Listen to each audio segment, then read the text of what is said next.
trail down through the end where the skies are always blue. In 1910, Benito Pitti, the son of Italian immigrants, joined Buffalo Bill's Wild West show. For the next 45 years, as Benny Pete, or Ben Pitti, he would thrill audiences with his skills with bullwhips, knives, guns, and horses. Ben met his wife, the former Ethel Regina Peltacantos, while touring with Buffalo Bill and Annie Oakley. Ethel was born on a cattle ranch in San Coulee, Montana, and had joined the Wild West show as a cowgirl along with her sister Dorothy. When Buffalo Bill's show folded in 1913, Ben and Ethel moved to Des Moines, Iowa, where Ben broke horses for the U.S. Army until the end of World War I. 1918, he joined the Al G. Barnes Circus and toured with them, along with future cowboy heroes Tom Mix and Buck Jones. After World War I, the Western became a staple in the burgeoning movie industry here, and Ben found steady work as a stuntman, trick rider, and badman in Western movies. I remember that he was a lot of fun. He liked to tease us. He'd grab my nose and say, "I got your nose, I got your nose."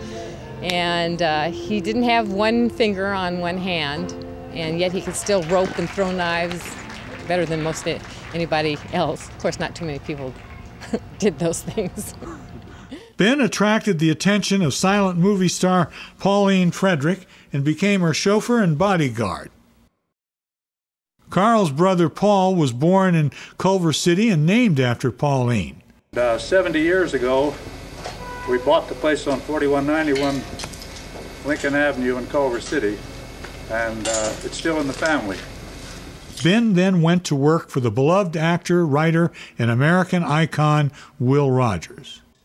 And I see him take sugar and put on the cottage cheese, and I thought that was the funniest thing. You know, I'd eaten cottage cheese. For some reason, it stuck in my mind, and up to this day, every time I have cottage cheese, I think of Will Rogers putting sugar on it, and it's a good idea. You try it. I remember one time I started to put the bridle on, and the horse got away from me.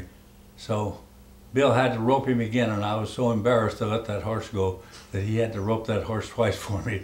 Years later, Will Rogers Jr. would recall, for the Rogers family, the great cowboy fun teacher was Ben Pitti. He used to be with Tom Mix, a thing which in our eyes set him far apart from ordinary mortals. Well, when the Riders of the Purple Sage came, they were playing on KFI. Well, as it happens to be, my mother decided I was to be a violinist.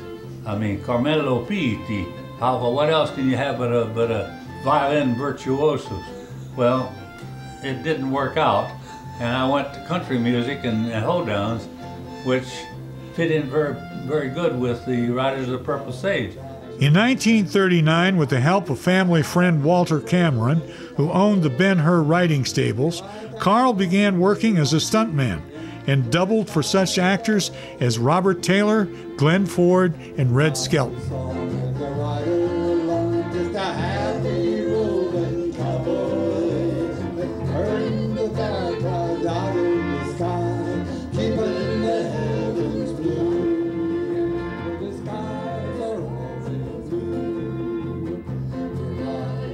I've always been more of an instructor. Anything in the Western line, guns, knives, bullwhips, roping, and they all come to me to the studios, always send them.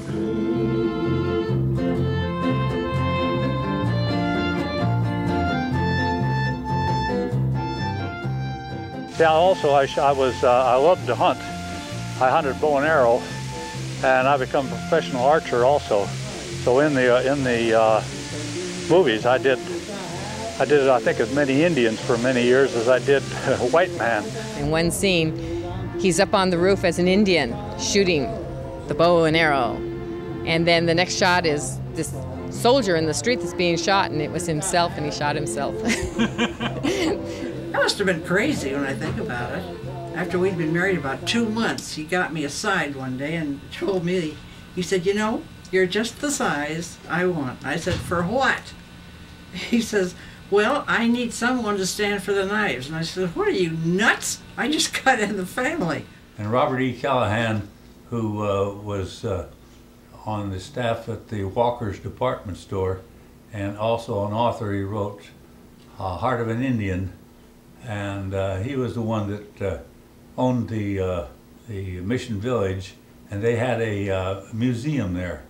Earlier this year, Paul Pitti went out to the Santa Clarita Valley Historical Museum and discovered that some of the remnants of Robert E. Callahan's Mission Village were still intact. Let me ride that long trail down to the end where the skies are always blue. The Saugus train station here is home to our collection of artifacts. We have a museum of local history in here, and a part of that collection are a number of artifacts from Callahan's Old West. This was Robert E. Callahan's predecessor to Mission Village down in Culver City. The original Westernaires of the 1940s, yes, with Carl, Mickey, and Paul. Myself, we did do some USO shows. We did some local shows around the town, and we did the first all-Western family show on KTLA Paramount Television in 1948. Without the days of water.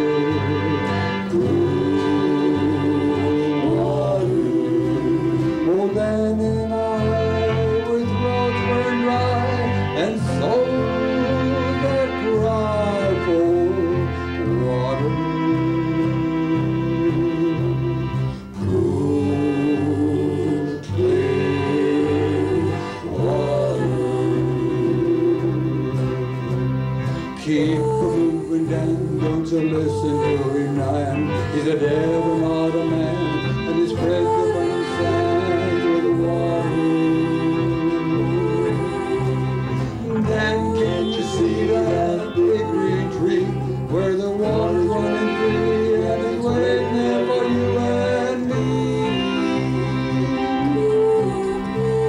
The shadows sway and seem to say, tonight we pray for water. Cool water.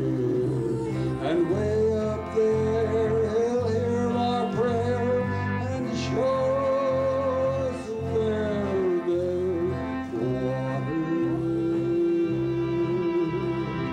Clear water. Keep a moving down, don't you listen to Dan. He's a devil, not a man, and he's afraid of burning sand. Mom rode her bicycle to the hospital, and she said, I'm going to have a baby. And the nurse said, no, you're not. She said, yes, I am. And she did. It was me. 1913. That's when that he was working for the Buffalo Bill Wild West show.